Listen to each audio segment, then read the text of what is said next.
Update. I am dying and I have to tell my kids.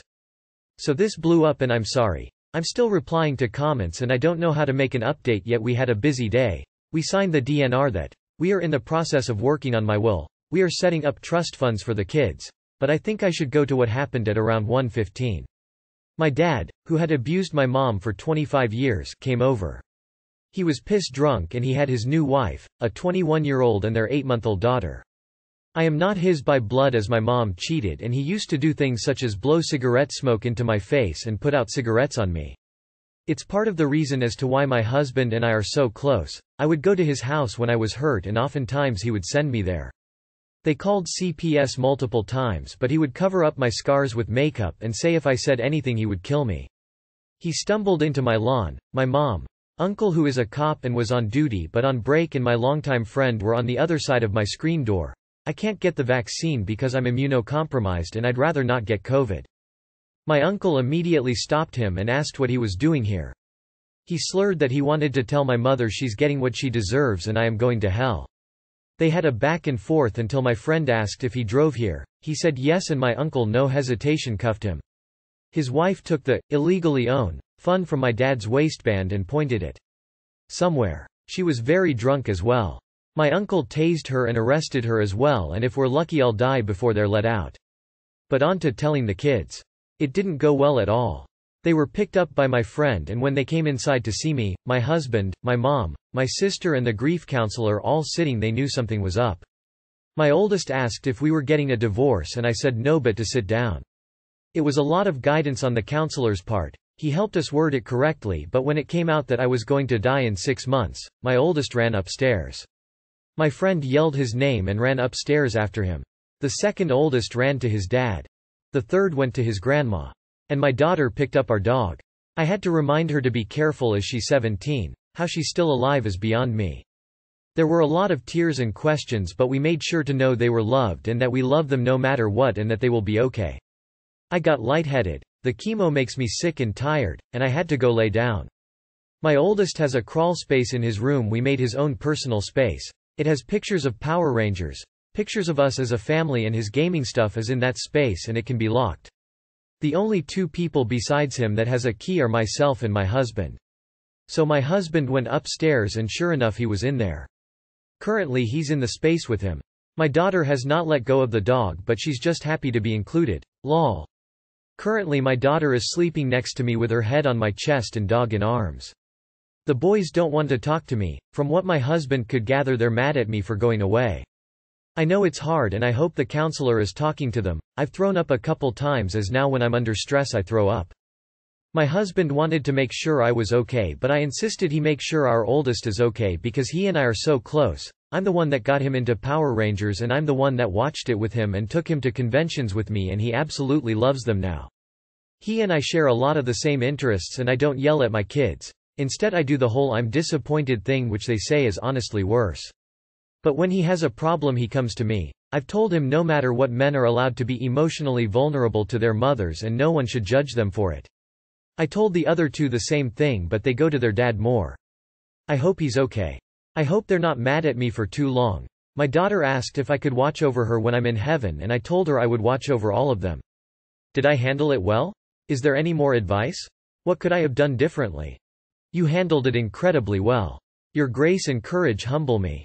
Thank you for sharing your story. Sending you and your family love, comfort and peace.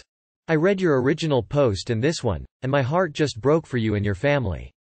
I think they will grieve as they will. Just let them know you love them no matter what. I wish you peace, and I will pray that your family will find solace eventually. Your question has been answered. I saw that you've considered stopping chemo, as the end will be the same and the chemo is so unpleasant. If possible, I think you should take that freedom. Your life sounds rough. I'm so sorry that you have to leave already. Please find as much convenience and comfort for the next 6 months as you can. I hope you'll feel loved and safe and get to see some more beautiful things. Maybe you can leave your children letters they can read when you're gone, and a personal little gift, like one of your necklaces or photos. Apart from all the shared memories. I hope you can go peacefully. Much love, Heart. Please do personal recordings for them. Significant other they remember your voice. Maybe do a video on how to apply makeup for your daughter. Milestone videos for your sons. Messages to your future grandchildren. Hope you have no pain and at peace. You did an amazing job with your kids. I'm glad your uncle was there to protect you from your dad, and I do hope the courts move very slowly. You handled it as best could be. I am so sorry for what you and your family are going through. I was 18 when I was sat down for that same talk about my dad. My younger sister was 14. I am sobbing reading your posts right now. I am so sorry that you're going through this. I pray for a level of peace and understanding that only God can bring. If you have any questions or want to hear from the child's perspective, please feel free to PM me. I read your first post and now this one. Firstly, I am so sorry this is happening to you and your family. Secondly, your children will come to you eventually at the moment they are processing, and that's okay. Just try to make the most of your time with them in any way you can. My wife does not want my son to live with us. I'll try to keep this short as possible. My current wife and I have been married 13 years. We have a 12-year-old son together. I was previously married and have a 16-year-old son that lives with his mother. I have been in and out of court with my ex-wife for his entire life, with me trying to get more parenting time the entire time. Ex-wife. To put it bluntly, my ex is certified crazy. Like batshit crazy. It's been an absolute nightmare dealing with her, and she uses any excuse to keep me from seeing him.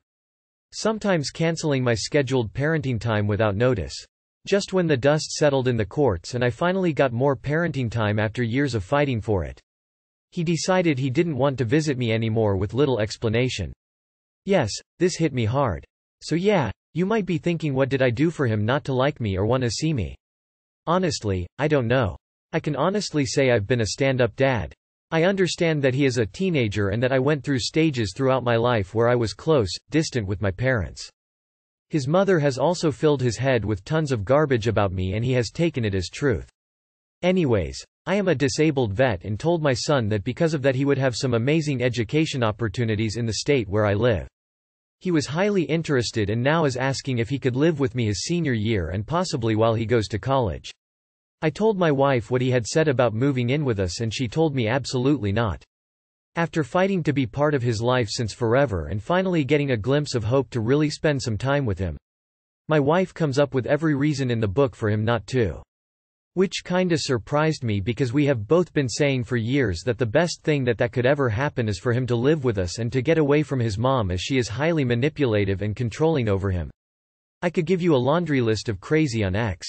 But take my word for it, no one has ever liked her, and for a fact even her family hates her. Moving on. This does not set well with me. I consider myself very level-headed and considered her points. 1. Disrupting our younger son's life. 2. We just purchased a home with 2 bedrooms under the assumption that he would never want to live with us. 3. He didn't have any interest in living with me, visiting me until he found out about the education opportunities. 4. We would have to deal with his nut job mother again after a few years of enjoyable silence from her. I understand her points, but I finally might have a chance to be a real father to him and change his course of life for the better. Anyone had a similar experience or have any advice on this situation? Thinking face. Edit. Hey. Getting a lot of flack over the purchase of the 2-bedroom home and sons having to share a room, etc. These were my wife's concerns.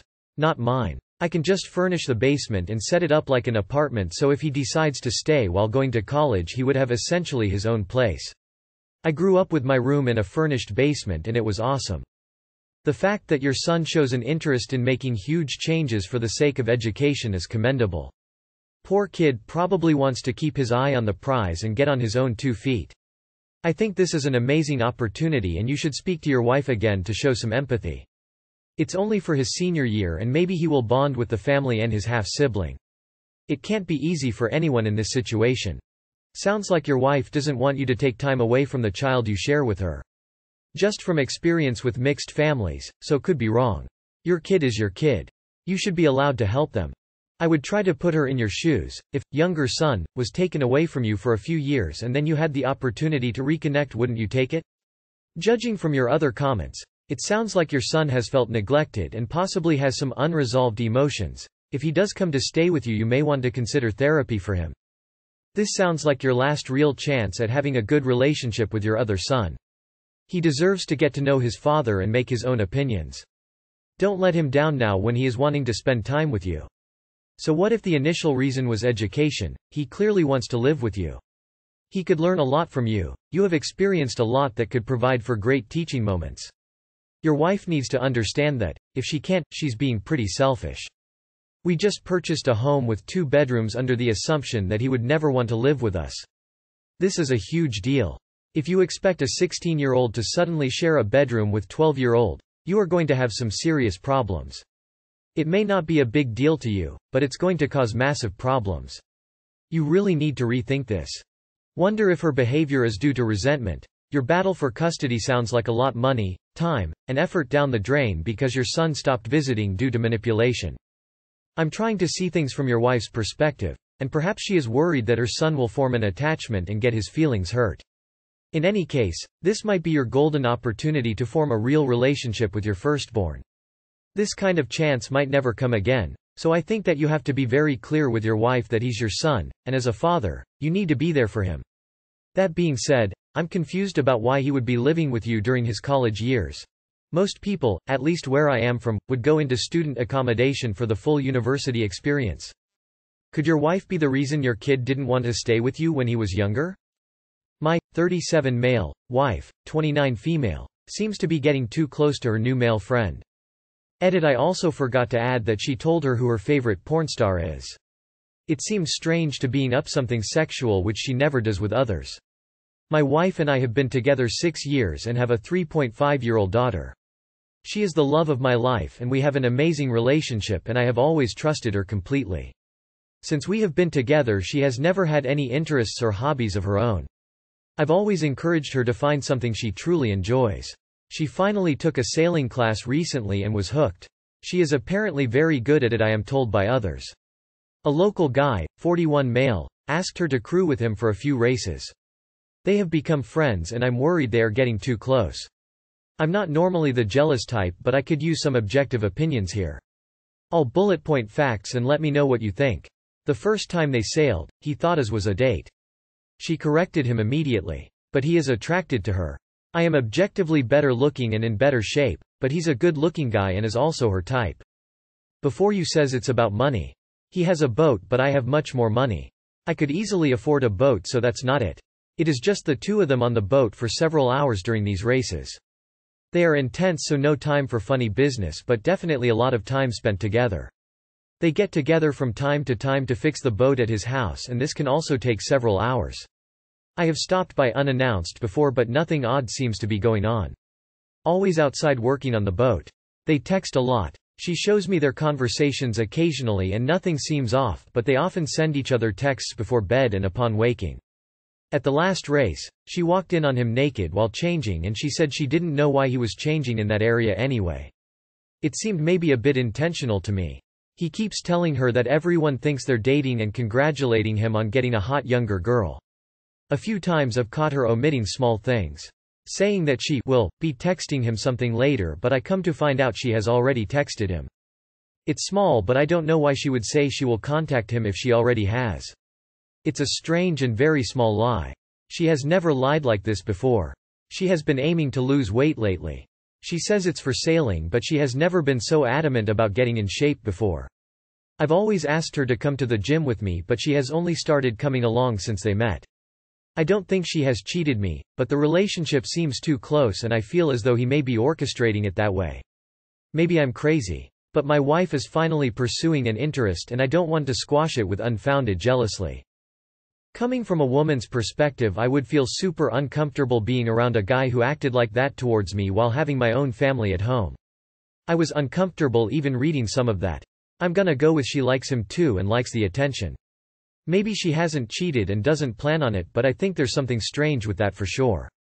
The FACR that they text first thing in the morning and last thing at night would concern me. I think there is definitely an emotional connection there. She shows you the text conversations, but there may be convos already deleted? Good luck. She is going to cheat on you, if she hasn't already. They talk all the time, they hang out all the time, she has accidentally seen him naked, and now she is trying to lose weight. Their friendship has crossed a boundary. You need to let her know it must stop. Or she will be cheating on you and leaving you eventually. You are not being controlling, she has a choice. Does she want a husband or a boat friend? Be upfront with your wife. Tell her straight up about your concerns. But also give her an out. Because according to your rather boastful op, you have money. Offer to buy her a boat that she can race on her own with her own racing team instead of having to spend so much time with the guy you're worried about. And then wait and see whether she accepts it. Update: so I spoke to my wife tonight. I just told her that I was uncomfortable with this guy and that he was clearly making moves. She explained to me that she was really just caught up in the newfound love of sailing and was totally oblivious to this guy's advances. I didn't even have to ask. She said she will start looking for a new sailing partner and won't text with him anymore. She responded like the woman I've known all these years would respond. So he's out of the picture. Thanks everyone. Sounds like this dude is actively trying to woo your wife, man. I think at first she didn't really think anything of it, but it sounds like she's slowly giving in. If I were you, I would have a talk with her ASAP. This doesn't sound okay at all. Also, I wouldn't be okay with leaving my wife who's slowly being wooed to go to the guy's house for boat fixing, where they're several hours alone. Tell the guy that these jokes about everyone thinking they're dating need to stop. Also tell your wife you're not okay with this, and have a serious discussion about it. Edit. Just throwing some points out there. She's seen him naked? What the fuck? They text all the time? Dude, save your marriage. Isn't it possible she races with some other guy? Just tell her how you feel. Bruh, she got a boyfriend. My girlfriend of 5 years cheated on me. My girlfriend, I'm going to call her Ashley, and I are both 30 and have been together for 5 years. A mutual friend of ours, Claire, texted me Friday to see if we could meet for lunch Saturday. I told her Ashley was working, but yeah, and to bring her boyfriend, Josh, because we haven't seen each other in a while. I get to the restaurant and we catch up and had a good time. We're leaving and Claire asks if she can talk to me privately. I assume it's something happy like she's pregnant or her and Josh are getting married. We go sit in my car and she drops a huge bomb on me. She tells me Ashley has been cheating on me for 4 months and she just found out a few weeks ago. She gave Ashley an ultimatum to tell me or she would. Ashley obviously didn't have the balls. Claire tells me she found out because the guy was blowing up Ashley's phone a few weeks ago when they went out for drinks. She said Ashley said she was going to leave me for him and all this other bullshit. I confront Ashley Saturday night and she tells me Claire is a liar. I can go through her phone and she doesn't know why I would even accuse her and I'm probably cheating on her with Claire. I laugh and tell her maybe there was some sort of mix-up and Claire was just trying to look out for me because she's a good friend. Ashley goes into a full-blown rage and tells me Claire wants me and I want her and all this crazy shit. At this point, I know she's hiding something because you don't blow up over nothing. After we had been arguing for a few hours, Ashley tells me she needs space and is going to her parents' house. They live about an hour away. I text her later that night to make sure she got there okay in the rain. She doesn't answer. I call her. She doesn't answer. At this point it's 1 a.m. and I call her mom and wake her up. Ashley isn't there. Her mom starts to panic. She doesn't answer anyone until the next morning. Her poor mom was up all night thinking the worst. Sunday afternoon she comes back to our place and tells me she's been cheating on me with a cop. He pulled her over 4 months ago and they exchanged numbers. Isn't that illegal? And they've been hooking up ever since. I snap and end up leaving and am currently staying at a friend's house. I can't even begin to describe how angry I am at her and how disappointed I am in how little she cares about our relationship. She keeps texting and calling me telling me she wants to work on us, but I don't believe a damn thing that comes out of her mouth. She lied to my face and only told the truth because her parents got involved. We just bought a house together last year. I don't know what to do about all this stuff. The only I do know is I don't trust her. Too long did not read. My girlfriend cheated on me and lied straight to my face about it. Dude, you know what you need to do. She is faux da streets. Let the cop have her. Move on with your life. Cut her out of your life like the cancer she is. Oh, and buy Claire a really nice gift. She is the real MVP here. She got your back. Move on, bro, not worth it. We all need a Claire. Call me hand medium light skin tone and thank God you never made that girl a wife, lol. She not only cheated, but she lied about it for 4 months and then again after you found out. If she said she was going to leave you for him, believe it and leave her. She's trash. Break up. Cut as much contact as you can. Good luck, pal. Get all the information from here about the cop and then go the station and ask to talk to a sergeant or above 5 them all the information you have on him because that should be wrong and then walk away from her. You do know what happened, right? If you don't, let me explain. She denied when you accused her because she didn't know her stand with the other guy. She then went to his house to see if there was anything. If there was, she would have broken up with you. But because the guy obviously wasn't interested, she came back to you. The relationship became unsalvageable when she didn't come clean immediately after you accused her. Just count your blessings and walk away. I'm sorry you went through this, I've been through it as well. You'll find someone who will respect you. It's better finding put now than later. Did she say why she did it?